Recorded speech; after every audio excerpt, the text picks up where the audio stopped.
অসুখের শঙ্কা বা আক্রান্ত মানুষ নিরাময়ের আলো খোঁজেন বিশেষজ্ঞ চিকিৎসকের কাছে। যাদের ওপর এই ভরসা তাদের বেশিরভাগই চিকিৎসা শাস্ত্রে গবেষণা ও উচ্চ ডিগ্রি নিয়ে আসেন বিদেশ থেকে। প্রতি বছর দেশের ১২৭টি সরকারি বেসরকারি মেডিকেল কলেজ থেকে বের হওয়া প্রায় ১২,০০০ শিক্ষার্থীর স্বপ্নও থাকে উচ্চ ডিগ্রি নেয়ার। কিন্তু সেই পথে যাওয়ার সবুজ বাতি যেন নিভে যাচ্ছে, তেমন বার্তাই দিচ্ছে বিশ্ব স্বাস্থ্য সংস্থার world federation for medical education. এখন পর্যন্ত তাদের স্বীকৃতি মেলেনি বাংলাদেশের কোনো মেডিকেল কলেজের। এক যুগ আগে তাগাদা দিলেও সবেমাত্র কাউন্সিল গঠন করেছে বাংলাদেশ। বেঁধে দেয়া সময় ২০২৪-এর জুন। এর মধ্যে স্বীকৃতি না পেলে মেডিকেল শিক্ষার্থীদের বিদেশে গবেষণা ও উচ্চশিক্ষার দুয়ার বন্ধ হয়ে যাবে। ইতোমধ্যেই ভারত, পাকিস্তান, চীন, নেপাল সহ মধ্যপ্রাচ্যের সবকটি দেশ সকল শর্ত পূরণ করে আন্তর্জাতিক স্বীকৃতি পাওয়ায় হতাশ বাংলাদেশের মেডিকেল শিক্ষার্থীরা। আমরা খুবই বিপদে পড়বো, কারণ আমরা এত শ্রম দিয়ে এত পরিশ্রম করে এবং অনেক টাকা পয়সাও খরচ হয়, তো এত শ্রম করে আমাদের কী লাভ হলো আমরা যদি একটা ইন্টারন্যাশনাল রিকগনিশন না পাই। আমরা যদি একটা কনফিউশনের মধ্যে থাকি, সেটা আসলে আমাদের পড়াশোনার মোটিভেশনটাকে যেমন এফেক্ট করছে, তেমনি আমাদের ভবিষ্যৎকেও কিন্তু একটা খুবই সমস্যার মধ্যে ফেলে দিচ্ছে।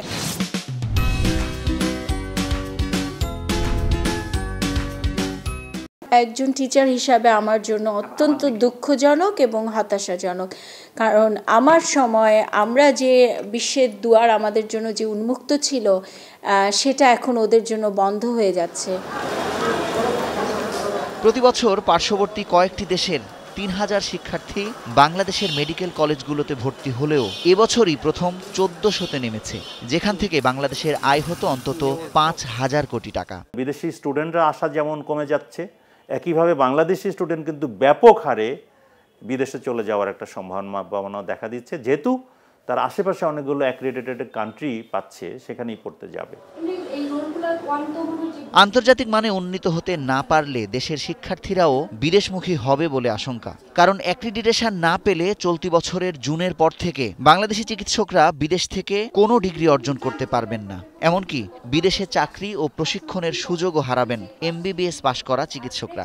তারা পাশ করার পরে যখন চিকিৎসক হয়ে বাইরের বিভিন্ন দেশে চাকরি করার জন্য আবেদন করবেন, তখন প্রথম প্রশ্নই উঠাবে, তুমি তো মেডিকেল কলেজে যেটাতে পড়াশোনা করেছো সেটা তো ওয়ার্ল্ড ফেডারেশন ফর মেডিকেল এডুকেশনের স্বীকৃতিপ্রাপ্ত না, অতএব তুমি আবেদনই করার যোগ্য না। হঠাৎ করে আমরা অনেক বেশি প্রাইভেট মেডিকেল কলেজ তৈরি করে ফেলেছি, তার মান নিয়ে কিছুটা সন্দেহ আছে। এবং শুধু প্রাইভেট না, সরকারি যেসব কলেজগুলো হচ্ছে সেখানেও কিন্তু আমরা হয়তো অনুমোদন দেয়া হয়ে গেছে, কিন্তু সেখানে তো বিল্ডিংই নাই, সরকারি হসপিটালই নাই, চিকিৎসক নাই, সেগুলো নিয়ে কিন্তু আমাদের লুকোনো ছাপানোর কিছু নাই। বিশেষজ্ঞরা বলছেন, আপোষে যেন তেনভাবে মেডিকেল কলেজ খোলার মাশুল দিচ্ছে বাংলাদেশ। মেডিকেল শিক্ষার ভেতরে যে মান সংরক্ষণের বিষয়, সেটাও কিন্তু খুব ঢিলে ঢালা। বিশিষ্ট শিক্ষাবিদকে নিয়ে একটা ডকুমেন্ট প্রিপারেশন করতে হবে গাইডলাইন অনুযায়ী, এবং সেটা যদি করা যায় এবং এটা যদি দেন দরবার করা যায়, তাহলে একটা টেম্পোরারি অ্যাক্রিডিটেশন সিস্টেম করা যেতে পারে। পরবর্তী পর্যায়ে মানটা সংরক্ষিত আবার একটা পার্মানেন্টের জন্য যাওয়া যেতে পারে। এইখানে কম্প্রোমাইজ করার সুযোগ নাই। আমাদের যেমন ডাক্তারের সংখ্যা বাড়ানো দরকার, সাথে সাথে আমাদের দক্ষ এবং যোগ্য চিকিৎসক তৈরি করা ম্যান্ডেট হওয়া উচিত। শেষ সময়ে এসে ১৯ সদস্য বিশিষ্ট কাউন্সিল গঠন করা হয়েছে। অগ্রাধিকার ভিত্তিতে স্বাস্থ্য মন্ত্রণালয় অ্যাক্রিডিটেশন কার্যক্রম শুরু করেছে বলে জানিয়েছেন স্বাস্থ্যমন্ত্রী। তাদের একটা অফিস ছিল না, সেই অফিসের জায়গাটাও আমি ব্যবস্থা করছি। আমরা একসাথে সব করতে পারবো না, আমরা যদি কয়েকটা মেডিকেল কলেজকে ভাগ ভাগ করে আমরা করি, তাহলে হয়তো আমরা সাকসেসফুল হব। ইন্ডিয়া যদি করতে পারে, নেপাল যদি করতে পারে, আমরা কেন, পাকিস্তানও করে, তাহলে আমরা কেন পারবো না? কলেজ ক্যাম্পাস, ছাত্রাবাস, ফ্যাকাল্টি, গবেষণা, প্রশিক্ষণ সহ প্রায় 11টি শর্ত পূরণ করে অ্যাক্রিডিটেশন নিতে হবে বাংলাদেশের মেডিকেল কলেজগুলোকে।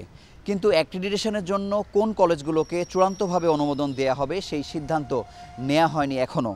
বাংলাদেশের চিকিৎসা শিক্ষা অ্যাক্রিডিটেশন কাউন্সিলের যাচাই বাছাইয়ের পরে ওয়ার্ল্ড ফেডারেশন ফর মেডিকেল এডুকেশনের ইন্সপেকশনে উতরে গেলেই আন্তর্জাতিকভাবে স্বীকৃতি পাবে বাংলাদেশের মেডিকেল কলেজগুলো। মুজাহিদ শুভ, এখন, ঢাকা।